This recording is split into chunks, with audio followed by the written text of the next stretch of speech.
Aujourd'hui, dans notre nouvelle vidéo, nous allons parler des grives. Et nous allons faire des grives à la façon d'Escoffier. Car la vraie cuisine française, c'est la cuisine d'Escoffier. Alors, premièrement, je vous explique un peu sur cet oiseau, qui est un oiseau migrateur. Alors, il faut arrêter de nous dire de ne pas manger des oiseaux, parce que c'est par centaines de mille qu'ils arrivent sur notre territoire. Cet oiseau est une grive. Je vous la montre un peu. Ce n'est pas un chacha, parce que le chacha est beaucoup plus gros.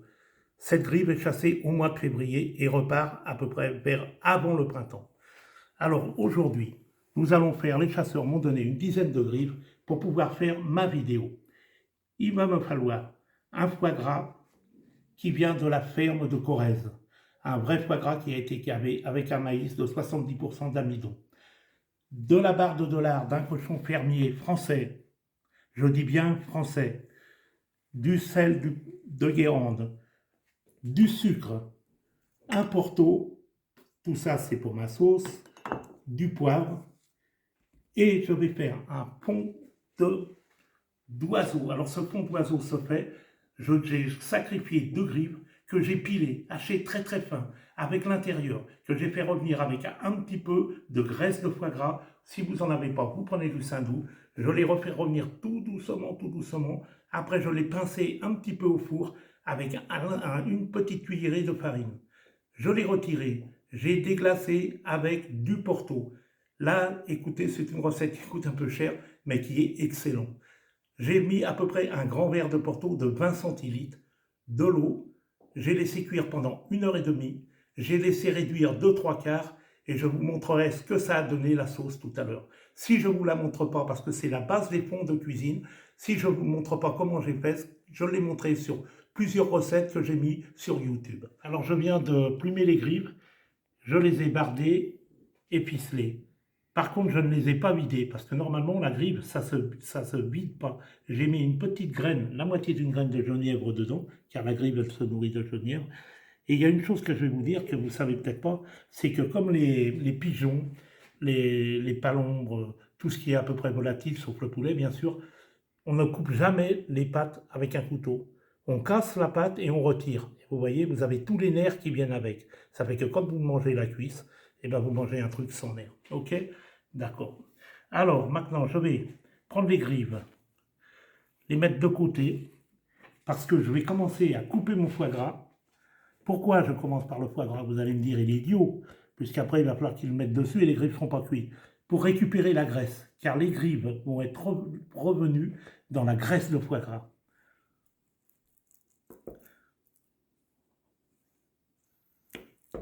Alors, comme on est 2 à manger, voilà, et c'est du foie gras, bien sûr, français.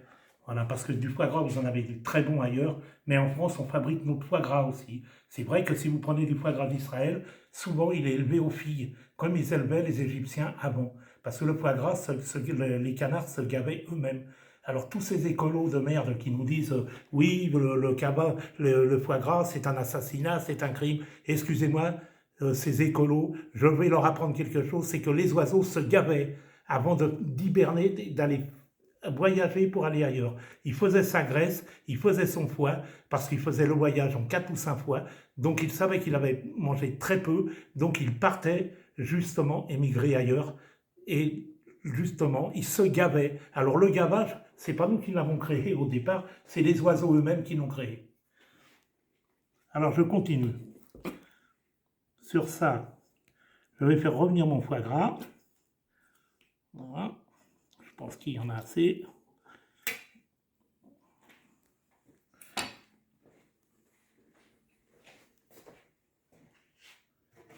Parce que les gens avec le foie gras, ils nous cassent les couilles de partout.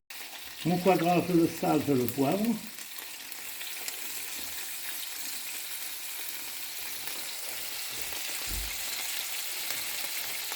Voilà.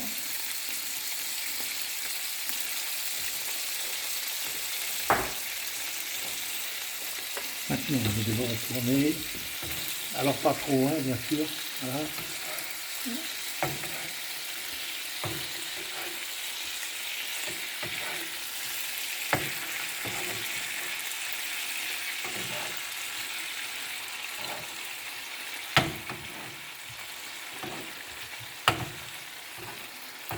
Bien sûr, il me faut des morceaux, il ne me faut pas les pavés entiers.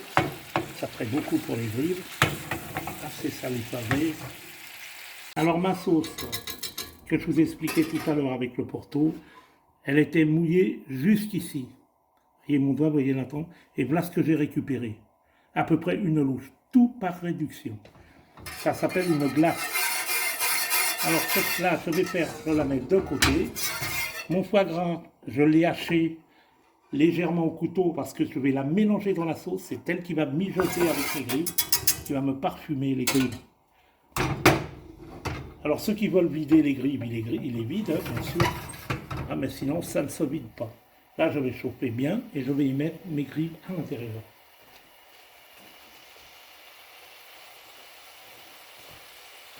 Voilà, c'est une belle petite bête.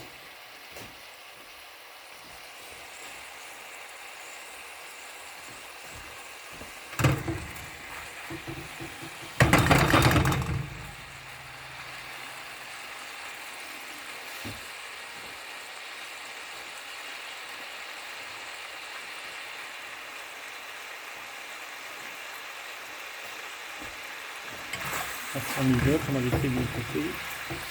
Les grives sont venues, je vais rectifier, sel, poivre.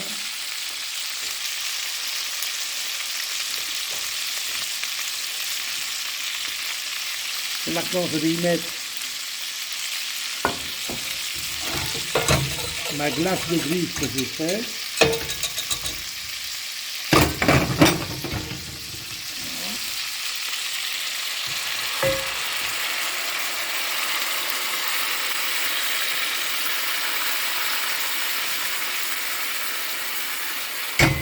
Le grive que j'ai fait, rouler doucement. Voilà. Et là, avec mon diapason, je vais la bouger légèrement pour qu'elle prenne bien toute la graisse, tout le jus, je veux dire.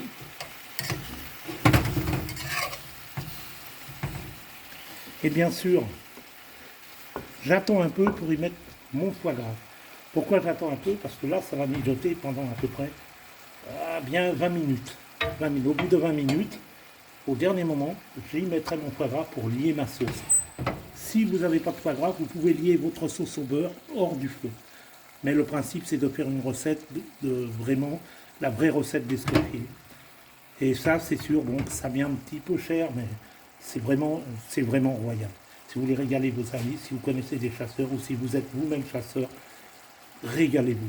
Si vous ne pouvez pas faire la sauce, que vous avez une cheminée, vous y mettez du genièvre à l'intérieur de la grive, vous le mettez au tourne-broche à tourner la braise derrière, un ramasse-frites devant, 2-3 toasts, et vous les flambez avec un flambadou. Un flambadou, c'est un espèce de cône avec un manche où on y met du lard un peu rance, parce que c'est ce qui donnera le goût, que vous faites fondre d'abord sur la braise et après vous la faites couler sur les grives et vous verrez, ça flambe. Et là, c'est merveilleux. Si vous voulez, vous pouvez les flamber avec du cognac, de l'armagnac, ce que vous voulez. Voilà. Maintenant, après, je vais y mettre mon foie gras et on va passer au dressage. J'ai bien expliqué que les foie gras, il y en a des français, mais celui qui vient d'Israël, de Pologne, des pays du Nord aussi, ils font du très très bon foie gras. Voilà. Sur ce, on va laisser mijoter. Après, je vous dis, moi je vais passer à table, vous regarderez la vidéo, je vous montrerai le dressage. Alors, mes grives sont cuites, je viens de dresser une assiette. Alors, je vous montre que le foie gras, je l'ai pilé à la main, j'y ai rajouté du sucre et je lui ai rajouté le Porto accru dedans. Je l'ai bien remué, rectifié sel, poivre, et c'est ce qui va me servir à manger les grives par-dessus. Les grives, je les ai fait bien mijoter pendant au moins 1h30. Voilà, là, je vais y mettre ma sauce, vous voyez, qui est bien réduite, par-dessus. Et je vais vous dire que là, un plat comme ça, vous n'en mangerez pas souvent, à moins d'aller manger chez Maxime, la Tour d'Argent, ou chez les grands chefs étoilés. Mais pas les étoilés fiflots que vous voyez qui travaillent avec des petits, qui ont le temps d'aller se promener dans un jardin pour ramasser leurs herbes. Moi, j'ai pas le temps parce qu'un plat comme ça, vous allez mettre au moins, même un chef de cuisine et tout, il va mettre au moins, allez, 1 heure et demie avant de vous présenter son plat. Là, à côté, j'ai fait des pommes qui ont été sautées avec la graisse de foie gras. Alors, j'ai retiré le jus. C'est pour ça que vous les voyez un peu ternes. Parce qu'étant donné que j'ai lié la sauce avec le foie gras, vous allez manger les pommes de terre avec. Maintenant, je vous souhaite un très bon appétit et j'espère que cette vidéo va vous plaire. Et je vous dis à la prochaine vidéo. Au revoir.